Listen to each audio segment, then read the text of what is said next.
Metro दिनांक TV news. आइए देखते हैं आज की खास खबर। मुंबई में कल सोमवार को महाराष्ट्र के 13 लोकसभा सीटों पर चुनाव समाप्त होने के बाद पांचवा और अंतिम चरण भी समाप्त हो गया है। ठीक इसी प्रकार से उत्तर पश्चिम लोकसभा क्षेत्र से महायुति के उम्मीदवार रविंद्र वायकर और महाविकास आघाड़ी के उम्मीदवार अमोल गजानन कीर्तिकर के अलावा 2 दर्जन से भी ज्यादा निर्दलीय उम्मीदवार चुनावी मैदान में उतरे थे, जिनको मतदाताओं ने मतदान दिया, जिसको लेकर मेट्रो दिनांक टीवी न्यूज की टीम ने मतदान करने के बाद उनकी प्रतिक्रिया ली। आइए देखते हैं मेट्रो दिनांक टीवी न्यूज पर मतदान करने के बाद मतदाताओं के अलावा आमदार राजहंस सिंह और कांग्रेस के वरिष्ठ नेता संदीप सिंह ने क्या कुछ कहा। साहब, जिस तरह से आप महाराष्ट्र के कोने कोने में आपने चुनाव के दौरान में आपने दौरा किया है और जैसा जानते हैं आज लोकतंत्र का जो महापौर चला, इसमें कितनी सीटें, किस तरह से इस समय चुनाव की जो मतदाताओं की रुझान है कैसा है? कैसे बहुत बढ़िया रुझान है यूपी के लिए, बहुत बढ़िया रुझान है। वायकर की डिंडोटी विधानसभा से कम 25 से 30 हजार सीट लेकर जीत रहे। जनता बहुत जोरों में जा रही। मोदी जी के संकल्प को विकसित भारत को बढ़ाने के लिए हर बटन जो दबाया जा रहा है मोदी जी के लिए दबाया जा रहा है और इस समय जनता बहुत प्रफुल्लित होकर मोदी जी को तीसरी बार प्रधानमंत्री बनाने के लिए। साहब, अन्य चुनाव के दौरान बहुत कम लोग निकलते थे, मगर इस बार जहाँ भी मैं जा रहा हूँ देख रहा हूँ बहुत तेजी से लोग मतदान करने के लिए निकले। धूप भी है फिर भी लोग जा रहे हैं। इसका श्रेय किसका जाता है? सीधे सीधे श्रेय मोदी जी को जाता है और लोग सभी भारतीय जनता पार्टी के और शिवसेना के MLS के सपा के सब लोगों ने, जो कार्यकर्ताओं ने जा जाके लोगों को अवेयरनेस करने का काम किया कि आप अपने मतदान का उपयोग करिए। इसलिए बहुत जोरों से मोदी जी को फिर से प्रधानमंत्री। साहब, ये आपकी ये जो मुंबई की जो सीट है और महाराष्ट्र की कुल मिला के कितनी सीट आ सकती है साहब? 45 सीटें। 45। मुंबई की 6 सीटें, MMR रीजन की 13 की 13। नमस्कार दोस्तों, जिस तरह से आज लोकतंत्र का महापर्व का आज मुंबई महाराष्ट्र के कोने कोने में आज चुनाव चल रहा है। आज उस महापर्व में जहाँ पे आज मुंबई हो चाहे महाराष्ट्र के जितने भी बूथ हैं जहाँ पे हम जा करके खबर का संकलन करने का काम कर रहे हैं। आज उसी के दौरान हमारे कांग्रेस पार्टी के वरिष्ठ नेता संदीप सिंह जी उपस्थित है, जो कि नई तकनीकी के द्वारा अगर किसी का वोट अगर लिस्ट में नहीं आया है तो उसका नाम डालने पर तत्काल उस पर लिस्ट के साथ उसका नाम पूरा आ जाता है। जो कोई भी अगर व्यक्ति है वो जा करके फिर वोटिंग कर सकता है। अब हम जानने की कोशिश करते हैं कि जिस तरह से महाराष्ट्र मुंबई में वोट हुआ है, अब नेताजी से मैं बात करता हूं कि कितना इनकी सरकार में कितने क्या हो सकते हैं, इनकी क्या रूपरेखा है, इसके बारे में हम चर्चा।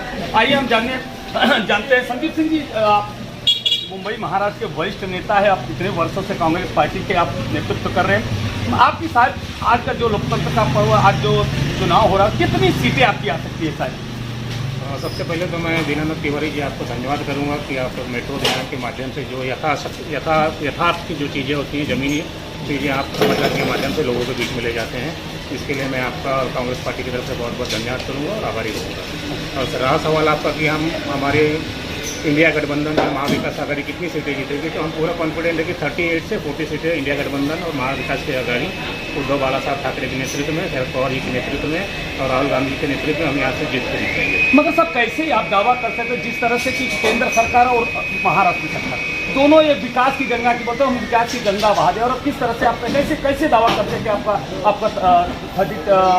35 कैसे मिलेगी? आप बताइए क्यों कैसे मिलेगी? जैसे कि आप जो पढ़ा लिखा वर्ग है, जैसे आप भी ज़मीन पर घूमते हो, आपको भी पता है, आप एक पत्रकार के नाते किसी पार्टी के साथ नहीं बोल पाएंगे, लेकिन महाराष्ट्र के किसानों की और मजदूरों की जो हालत केंद्र सरकार ने की है, जब किसानों का समय आया कि उनको कांदे का भाव मिलेगा, तो महाराष्ट्र के किसानों के कांदों पर रोक लगा दी गई कि एक्सपोर्ट नहीं करेंगे, और गुजरात के किसानों को कहा गया कि आप एक्सपोर्ट कर सकते हैं। तो महाराष्ट्र का किसान ये तो भूलेगा नहीं कि केंद्र सरकार ने उसके साथ क्या किया है। ऐसे कपास का भाव हो, सोयाबीन का भाव हो, आज सब लागत सबकी दुगनी हुई है, लेकिन इनके भाव केंद्र सरकार की गलत नीति के कारण बढ़ने नहीं पाया। तो महाराष्ट्र के किसान इस समय बहुत ही तकलीफ में है। और उसी तरह महाराष्ट्र के जितने भी रोजगार हैं, उद्योग धंधे हैं, ये केंद्र सरकार उठा के गुजरात लेकर चली जा रही है। तो क्या महाराष्ट्र की जनता ये भूलेगी? हम भी अपने आप को महाराष्ट्र का भूमिपुत्र ही कर देगी कि हम भी दूसरी पीढ़ियों से आए हैं। तो हम भी महाराष्ट्र का ये अपमान और ये चीज़ें हम भूलेंगे नहीं। तो एक साथ में इस समय चाहे महाराष्ट्रीयन हो चाहे उत्तर भारतीय हो, जो इसको भी महाराष्ट्र की भूमि से प्रेम है, महाराष्ट्र के अस्मिता से प्रेम है, वो उद्धव बाला साहब ठाकरे को, शरद पवार को और राहुल गांधी को वोट करेगा। इस तरह मुझे पूरा विश्वास है कि 38 से 40 सीट महागठबंधन महाविकास आघाड़ी जीत कर आएगी महाराष्ट्र भर में। महाराष्ट्र। अच्छा सर, ये जो आज जो 6 सीट मुंबई की है, बहुत वर्चस्व की लड़ाई हो सकती है, तो इसमें कितनी सीट आप अपना हासिल कर सकते हैं, जीत सकते हैं? 4 सीट हम जीत रहे हैं एकदम, आपको गारंटी के साथ लिख के जैसे देता हूं उदाहरण मैं। के लिए सर, जैसे आप सिर्फ एक उत्तर मुंबई की सीट छोड़ दीजिए। हाँ उत्तर मुंबई की सीट पे हम थोड़ा है कि काफ़ी लड़ाई है, हाँ। लेकिन वहाँ भी हमारा भूषण पाटिल उनको भी अच्छी टक्कर दे रहा है छत्तीसगढ़ के साथ में। जी जी। बाकी उत्तर पश्चिम हो गया, नॉर्थ ईस्ट हो गया, नॉर्थ सेंट्रल हो गया, साउथ सेंट्रल हो गया, और उसकी भी सीटें हैं। एक जगह साउथ सेंट्रल में थोड़ी सी लड़ाई है, लेकिन वो भी उम्मीद है कि पूरी निकाल लेंगे। हाँ। लेकिन कम से कम 4 सीटें हम मुंबई की निकाल रहे हैं। अच्छा सर, आप प्रधानमंत्री कौन? हमारा प्रधानमंत्री बिल्कुल सब हमारी महागठबंधन में हर एक नेता प्रधानमंत्री का भी है। 3 प्रधानमंत्री के मुकाबले में तो आज हर नेता प्रधानमंत्री बन सकता है, लेकिन बेशक जब हम कांग्रेसी है तो हम चाहेंगे कि राहुल गांधी हमारे प्रधानमंत्री बने। मगर सर, जैसा कि आप जानते हैं कि हर जैसे कि कांग्रेस ये जो महाविकास आघाड़ी है, महाविकास आघाड़ी का कोई क्लियर नहीं हुआ कि कौन प्रधानमंत्री हुआ। आपने वो उद्धव बाला साहब ठाकरे जी ने कहा मैं प्रधानमंत्री बनूंगा, केजरीवाल मैं बोलूंगा, ये किसी इस तरह से मचा है। ने प्रधानमंत्री नहीं कहा, सभी ने कहा कि हमें प्रधानमंत्री में कोई दिलचस्पी नहीं है। चाहे केजरीवाल हो, चाहे उद्धव बाला साहब ठाकरे हो, इन्होंने कभी अपने आप को प्रधानमंत्री के दावेदारी में पेश नहीं किया, और उन्हें किसी ने नहीं कहा कि मैं प्रधानमंत्री बनूंगा। सर, मैं एक चीज़ मैं जानना चाहता हूँ, जिस तरह से हूँ कि आज उत्तर प्रदेश क्या विश्व के कोने कोने में आदित्य योगी नाथ जी का परचम लहरा रहा है, ऐसा लोगों का कहना है। आप जिस तरह वो काम कर रहे हैं, मगर कुछ लोगों का ये भी कहना है कि वहाँ की जो एक्ट बने हैं, उस एक्ट के अनुसार कुछ लोगों को तकलीफ है। तो क्या तकलीफ है? आपने तो विजिट किया है, दौरा किया, तो क्या उन ऐसा एक्ट है जिसकी वजह से बहुत बड़ी तकलीफ हुई? सबसे पहले तो उत्तर प्रदेश में इस समय सबसे बड़ी समस्या है छुट्टे गाय भैंस जिनको छोड़ दिया गया है। वहाँ पे गायों के खिलाफ गौवंश के खिलाफ गौवंश की रक्षा के नाम पर एक कानून लाया गया है कि आप गौवंश को बेच नहीं सकते हो। हाँ। तो किसान जाहिर है कि गौवंश को पालने की इसकी ताकत नहीं है। जब तक वो दूध दे रही है तब तक दूध लिया जा रहा है, बैल जब तक सेवा करने लायक सेवा कर रहे हैं उसकी, लेकिन एक समय आता है कि फिर किसान उसको छोड़ देते हैं। तो आज सबसे बड़ा किसानों का दुख है कि उल्टा बाढ़ किसान मेहनत करता है, 2-2 महीना मेहनत करके फसल को उगाता है, और ये जितने छूटे जानवर हैं वो जाके फसल को बर्बाद कर देते हैं, खा लेते हैं, बर्बाद हो। तो आज मुझे उत्तर प्रदेश का हर एक किसान इससे त्रस्त है। मैंने तो 3 जिलों में यहाँ का दौरा किया, तीनों जिलों में सबसे बड़ा प्रमुख यही है। मगर जिस तरह से बता रहे हैं कि दावा कर रहे हैं कि बाड़ा बनाया गया, तो क्या सचमुच बाड़ा बनाया गया कि केवल कागज पे? कहीं कोई बाड़ा नहीं बनाया गया है, कहीं कोई गौशाला, कोई धर्मशाला गायों के लिए नहीं बनाई गई है। सारे राम भरोसे छोड़ दिए गए हैं, किसानों के भरोसे छोड़ दिए गए हैं। सरकार ने सिर्फ नियम लगाया है और किसानों को झेलने के लिए छोड़ दिया है कि किसान उसका भुक्तभोगी तो किसान है। मगर ये जो एक्ट का जो बात हरिजन बनाम एक्ट है, उसके बारे में आपका क्या कहना है? देखिए, हरिजन बनाम एक्ट मायावती जी लेकर आई थी, लेकिन मायावती जी जब हरिजन बनाम एक्ट लेकर आई थी, कोई उस एक्ट के खिलाफ पुलिस चौकी में कंप्लेन करता था तो पुलिस वाला डायरेक्ट उनको अरेस्ट नहीं कर लेता था। उस समय इंक्वायरी होती थी, 1-2 दिन की इंक्वायरी करने के बाद में पुलिस वाला उसके ऊपर चार्ज बनाता, FIR दर्ज करता था। हाँ। प्राइमरी पहले एक NC नोट कर लिया जाता था। लेकिन जब से ये सरकार आई है, ये तो जैसे ही हो जाएगा तो तुरंत ना कोई FIR ना कोई NC सीधे डायरेक्ट उठा के जेल में डाल दिया जाता है। कोई सुनवाई नहीं, कहीं कुछ नहीं है। इससे भी आज वहाँ के जनता तो मुझे लगा इससे काफ़ी त्रस्त है। मगर ये मानते हैं कि इससे से ब्राह्मण छत्री का वोट कुछ क्या अब मोदी सरकार को धक्का दे सकती है, योगी सरकार को धक्का दे सकती है, या आपको प्लस कर सकती है क्या? बिल्कुल ब्राह्मण क्षत्रिय दोनों का भी वोट, दोनों में काफ़ी नाराजगी है, खासकर मोदी सरकार से। और जब से ये रूपाला ने बयान दिया है, रूपाला ने बयानबाजी की है, उससे तो क्षत्रिय समाज में इतना रोष है कि पूछे मतलब। अब तीसरा वहाँ पे एक इशू है कि क्या अमित शाह यहाँ 300 सीट मिलने के बाद में क्या योगी जी मुख्यमंत्री रह पाएंगे? तो ये भी आज ब्राह्मणों ठाकुरों की वहाँ पे सबसे बड़ी चिंता है कि अगर हमने अमित शाह को 300 सीट दे दी तो अमित शाह कहीं योगी जी को भगा न दे। तो पूरा का पूरा इसका पूरा रोष जो है ठाकुरों और ब्राह्मणों में, इसका पूरा फायदा इंडिया गठबंधन को वहाँ मिल रहा है। इंडिया गठबंधन भी वहाँ अच्छे से जीत रही है। मुझे तो लगता है कि वो आगे सीट पर आ जाएगी। देखो, नेता के अलावा ही काफ़ी ब्राह्मण और ठाकुरों के आप चिंतक है, तो क्या वो जो एक्ट है उसमें संशोधन होना चाहिए कि नहीं? बिल्कुल होना चाहिए। एक्ट हर एक समाज को उसकी सुरक्षा के लिए एक्ट बनाना भी चाहिए, और उसके लिए सामने कोई ऐसा पीड़ित ना हो, झूठ किसी के ऊपर झूठ लगा के तुरंत बंद ना कर दिया जाए। ऐसा होता है क्या? संशोधन भी किया। ऐसा होता है क्या? मामले दर्ज हो रहे हैं? ऐसे तो आप जैसे दो आपकी और मेरी दुश्मनी है, हाँ। और आपने ही किसी को चढ़ा दिया, हाँ। कि आपके यहाँ कोई काम करने आ रहा है, तो आपने उसको चढ़ा दिया, जाओ उसके खिलाफ बोल दिया, आपने उसको कुछ लालच दे दिया, अब वो आपके यहाँ काम करता है तो आपके दबाव के मजबूरी में जाके वो कर भी देता है। तो ऐसा कई केसेस हुए भी हैं, और कई केसेस में बाहर बाद में निकल के भी आया, कोर्ट ने भी कहा है कि तुमने जानबूझ के फंसा चढ़ा दिया। धन्यवाद आपसे मुझसे बात कर। जिस तरह बहुत बड़ी आज जिस तरह से हमारे कांग्रेस पार्टी के वरिष्ठ नेता संदीप सिंह ने बहुत कई मुद्दों को, ऐसा ज्वलंत मुद्दों को उन्होंने उठाया, और सबसे बड़ी जो उत्तर प्रदेश के जो हरिजन बनाम एक्ट का जो मुद्दा था वो सचमुच बहुत ही पीड़ादायक है। जैसा कि सर ने भी बताया है कि झूठी जिसी का अगर विवाद होता है तो कोई अपने घर पे काम करने वाला या कोई मजदूर हो, किसी को पैसे के देकर के, किसी दबाव देकर के झूठा मामला दर्ज किया जाता है तो पुलिस पहले मायावती के सरकार में जांच करती थी, महीने जाता था, 15 दिन जाता था, 8 दिन के बाद जब अगर सचमुच दोषी करार होता था तो ही मामला दर्ज होता। मगर जिस तरह से योगी सरकार और मोदी के सरकार में डायरेक्ट उन्होंने ये किया कि अगर कोई शिकायत करता तो बिना जांच किए आप उनको डायरेक्ट उनको पुलिस स्टेशन में लाते हैं और उनके ऊपर FIR डाल के जेल के चुप में ठूस दिया जाता है। जो बेचारा पीड़ित हैं लोग, आज उनके मन में इतना आक्रोश है, चाहे ब्राह्मण हो, चाहे क्षत्रिय हो, जो सवर्ण लोग हैं, आज इतने त्रस्त हैं, इतना परेशान है कि आज उस सरकार के खिलाफ बिगुल बजा चुके हैं और उनको सबक सिखाने के लिए चुनाव का इंतजार कर रहे हैं। अब आने वाला वक्त ही बताएगा कि ब्राह्मण और ठाकुर किस तरह योगी और मोदी को सपोर्ट करते हैं।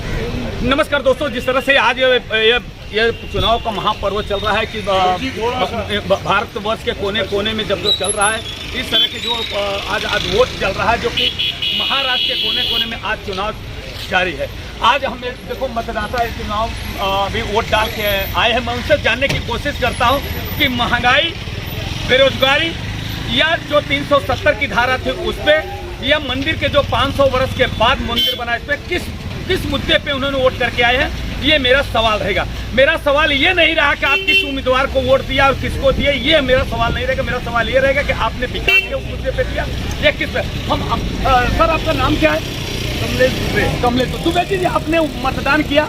हाँ, तो क्या आपकी जब मतदान करने गए होंगे तो आपके मन में कल्पना रहेगी कि नहीं मुझे किसको वोट देना है, तो क्या सोच के आप किसको वोट दिए?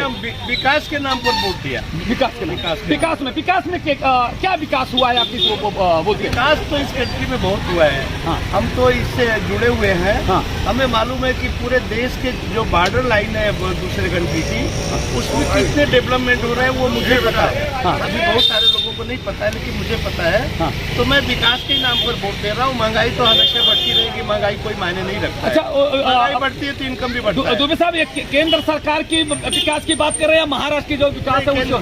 केंद्र सरकार की। सर, आप भी वोट करके क्या है, आप महंगाई, बेरोजगारी या किस पे आप वोट मतदान किए? सर, हम तो वोट दिए हैं महंगाई, बेरोजगारी के ऊपर। हाँ, बेरोजगारी पे। सर, आप भी वोट देकर के आए महंगाई, बेरोजगारी या आप क्या देख करके आप वोट देके आए? महंगाई पे जो स्थिति आज हो चुकी है, हाँ। कितनी दुनिया परेशान है, हाँ। उसके ऊपर हम लोग वोट देके आ रहे हैं। हाँ। और सर, आपने मतदान किया तो क्या सोच करके आपने महंगाई, बेरोजगारी या विकास के नाम पे वोट करते हैं? विकास करके। विकास क्या हुआ? महाराष्ट्र की सरकार के विकास के नाम को सोच करके आपने दिया या केंद्र सरकार ने जो विकास किया? केंद्र सरकार। सर, आपने वोट किया है क्या? वोट किया। हम बनारस का बहुत विकास हुआ, उसके लिए हमने विकास के लिए वोट किया है। हाँ। बस मैं इतना ही बोलना चाहता हूँ, सब लोग विकास के लिए वोट कीजिए। हाँ। विकास देश का होगा तो हमारा विकास अपने आप होना ही है और होगा। हाँ। हमारा तो हो रहा है, बाकी लोगों का नहीं हो रहा तो बाकी लोगों के ऊपर है। सर, आज मतदान किए आप विकास के नाम पे किए कि महंगाई के नाम पे किए? किस पे वोट आपने करके? मैंने लोकशाही टिकना चाहिए, लोकशाही टिकेगा, उस वजह से मैं बाबा साहब ने अपने को बड़ा हथियार दिया है। कितनापन करोड़पति, अब्जोपति, खरबोपतिपन रहेगा तो बाबा साहब ने अधिकार दिया मतदान का। कितनापन बड़ा अधिकारी रहेगा तो उसको मत देने का अधिकार है कि वो मतदान तो रहा। मगर महंगाई पे आप किए हैं कि बेरोजगारी पे किए हैं या विकास जो केंद्र सरकार और राज्य सरकार विकास पे किया? आपको अभी ये सरकार गिरना चाहिए और नया सरकार अपने भारत में रहना चाहिए। इसलिए आपने वोट किया है ना? ठीक, धन्यवाद। जिस तरह से आज अभी देखो ऐसे लोगों के विचारधारे हैं किसी के तो खट्टे, किसी के कोई तो विकास की बात कर रहा है, तो कोई बेरोजगारी की बात कर रहा है, कोई गिराने की बात कर रहा है, कोई सत्ता बनाने की बात कर रहा है। अब आइए हम चलते हैं और भी जो मतदाता हैं जो अभी वोट देकर उनसे भी हम जानने की कोशिश करेंगे। धन्यवाद। हाँ सर, आज मतदान आप जो करके आए हैं, तो आपने विकास के नाम पे किया है कि जो महाराष्ट्र में और लोग केंद्र सरकार ने विकास किया उस पर आप ये करते हैं कि महंगाई और बेरोजगारी के ऊपर आपने मतदान किया? नमस्कार। ये अपना जो मतदान है ये देश हित पे है। जो देश में विकास हुआ है, जो मोदी सरकार ने काम किया है उस पर आज वोटिंग हुआ है और हम लोग ने वोट विकास पे ही किया है। जय श्री राम, जो राम को लाए हम उनको लाएंगे। हाँ दीदी, आपने मतदान किया तो विकास के नाम पे किया, किस पे क्या सोच के आप मतदान किया? हम सुंदर देश बनाने के लिए किए। सुंदर देश मोदी जी बनाए, स्वर्ग बना दिए। अब क्या चाहिए? राम खिला दिए, भगवान। हाँ तो, सर आपने जो आज मतदान किया तो आप क्या सोच करके आप मतदान किया? देश को तरक्की करने के लिए, आतंकवादियों से छुटकारा पाने के लिए, शांति की देश को चलाने। आप क्या मतदान किए क्या? हाँ, मेरा नाम युवराज सिंह है। मैंने मतदान कर दिया, मेरे घर वालों ने भी कर दिया है। हाँ। और मतदान करना हमारे एक राष्ट्र हक है। मतदान करेंगे तो जिसे चुनना है वो चुन के आएंगे अच्छे से। नहीं, आप विकास जो केंद्र सरकार और राज्य सरकार ने विकास काम किया है उस पर आपने वोट दिया है या महंगाई या बेरोजगारी पे आपने वोट करके? हमने विकास पे वोट दिया है क्योंकि विकास बढ़ेगा तो हमारा देश आगे बढ़ेगा। जो मैं देख रहा हूँ कि हमारे शिक्षा राज्य में भी जो जैसा चल रहा है उसमें भी बहुत मेहनत मिलती है। आज मुझे अगर बाहर पढ़ने जाना है तो मैं एक घर से बोल सकता हूँ कि हम इंडिया से पढ़ने जा रहे हैं। हर चीज़ मिल रही है, हर एक दूसरे कंट्री से। मैंने विकास को ही देख के वोट दिया है। नहीं, बाहर जाएंगे, बाहर की बात कर रहे हैं कि मैं बाहर पढ़ने जाए, तो क्या नरेंद्र मोदी जी ने ऐसा काम किया है क्या कि जो बाहर आप जाके पढ़ सकते हैं? ऐसा बिल्कुल। नरेंद्र मोदी जी हमें एक सम्मानित देश बनाया इंडिया करके। आप कहीं भी जाइए आपको फर्स्ट प्रायोरिटी मिलती है। उन्होंने हमें एक वे ऑफ रिप्रेजेंटेटिव बना दिया है कि आप बिल्कुल आगे जाके कहीं भी पढ़ सकते हैं। इंडिया में रह के एक अच्छे से अपने आप को रिप्लिकेट कर सकते हैं सर। तो सर आप भी मतदान किए क्या? सर मैं भी किया हूँ। मेरा नाम सतीश शर्मा है, मेरे पूरी फैमिली ने किया है। हाँ। और विकास इतना हुआ है, हमको वो समझ के और वो सोच के हमने वोट दिया है। हाँ। कि विकास हुआ है और विकास से ही देश बढ़ता है। कैसे विकास आप दावा कर रहे हैं कि युवा पीढ़ी का विकास है? क्या आप विकास हुआ है ना? आज जिस गांव में रोड नहीं था उस गांव में रोड हुए हैं। इतना बड़ा अटल सेतु ब्रिज बना है, अटल टनल बना है। आज ये सब हमारे के सुख सुविधा के लिए बना है ना, और तो ऐसा बनेगा नहीं। ये सब हमारे सुख सुविधा के लिए। जहाँ 3 घंटा 4 घंटा लगता तो वहाँ 25 मिनट लग रहा है। तो ये सब विकास ही हुआ ना। मगर सर महाराष्ट्र और केंद्र सरकार दोनों सरकारें विकास का काम किया है क्या? दोनों ने विकास का काम किया है। महाराष्ट्र ने भी किया और केंद्र सरकार ने भी किया। दोनों सरकार ने विकास का काम किया, अच्छा काम किया है। मगर जैसा कि इस तरह से वो विपक्ष हमला करता नहीं है, महंगाई चरम सीमा पे बढ़ गई। विपक्ष देखिए, विपक्ष के पास और कोई मुद्दा नहीं है। अगर उनके पास मुद्दा होता, अगर वो काम किए होते इतने साल से थे तो उनको ही वोट जाता, ऐसा नहीं है। पर उन्होंने काम करना चाहिए पहले। आज काम किया तो इसलिए आज वो आगे है और वो जीतेगा। तो क्या अच्छा, देश का प्रधानमंत्री के रूप में आप राहुल गांधी को देखना चाहते हैं या मोदी जी को देखना चाहते हैं? मोदी जी को ही आएंगे, और कौन उनके अलावा है? क्या इस बार उनकी सरकार बनेगी? बिल्कुल 400 पार सरकार बनेगी। एकदम 400 पार। लहर तो वही है, लहर वही है। आप लोगों ने लगता है हमको ऐसा ठीक काम किए क्या? हाँ, मैंने मतदान किया। मेरा नाम शिवम रामचंद्र गुप्ता है। हमने मतदान किया बीजेपी को। अच्छा, अरे सर आपने क्या बीजेपी को आपने वोट कर दिया? तो क्या सोच के आपने बीजेपी को वोट दे दिया? हमने बीजेपी को यह सोच के वोट दिया कि हमारा देश अग्रसर हो रहा है इससे क्योंकि उनका विकास और उनका रोड मंत्रालय नितिन गडकरी जिस तरह से रोड का विकास कर रहे हैं उस प्रगति से टर्नओवर हमारा लॉजिस्टिक्स सप्लाई हो रहा है विदेशों द्वारा, और हमारा देश उस स्तर पे 5वें स्तरों पे हो रहा है। आने वाले समय में 3rd लार्जेस्ट कंट्री बनने वाली हमारी, उसके और आगे बनना विश्व गुरु की तरह अग्रसर हो रहा है। धन्यवाद। जिस तरह से बच्चे ने, तो मैंने चुनाव चिन्ह भी नहीं पूछा था, मगर उसने अपने भावुकता में उन्होंने जवाब दिया कि मैंने कमल के फूल पे मतलब या महाविकास आघाड़ी को मैंने वोट न दे करके महायुति को दिया है। तो क्यों दिया, उसमें ये भी उत्तर बताया कि जो देश प्रगति कर रहा है उस हिसाब से मैंने मतदान किया है। और आज भी उनको विश्वास है कि आगे भी अपना देश उन्नति करता रहेगा। इसको देख करके मैंने मतदान किया।